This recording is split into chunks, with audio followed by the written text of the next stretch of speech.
Bon dia. Buenos días.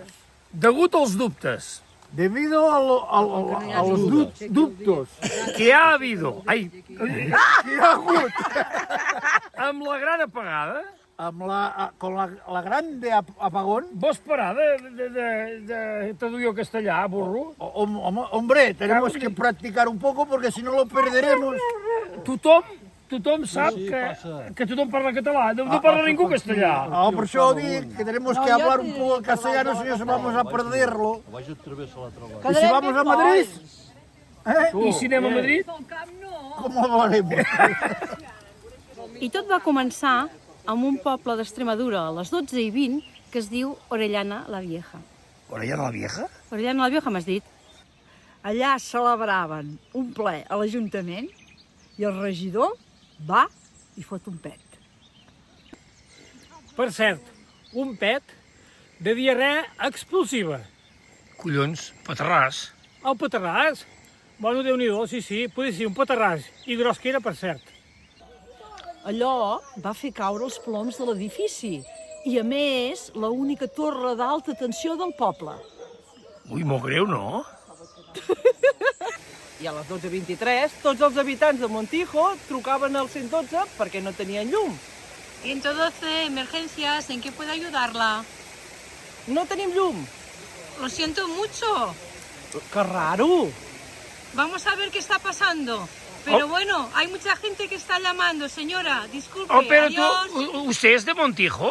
Montijo és d'Extremadura i habla català? Senyors, és que m'he fet passar perquè és que si no em contesten. El Paco de Mèrida va fer un comunicat dient que allò era molt greu i que hi havia per estona.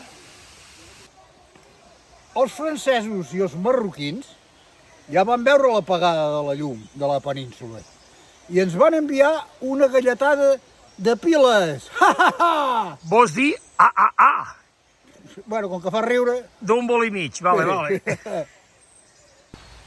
Els espanyols estaven ben preocupats, sense Facebook, ni Instagram, ni res, i estaven ben acollonits perquè no podien posar me gusta enlloc, perquè no me gusta, no hi havia llum. Que es fotin!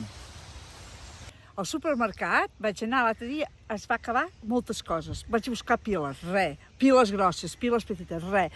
Pastanagues, res. Paper de vàter, res. Un desastre, tot estava buit. I fins i tot els caps van acabar les vacunes. Collons! Sí, va, tothom vacunat, què collons? És que això era molt gros, això, Molt gros, Molt.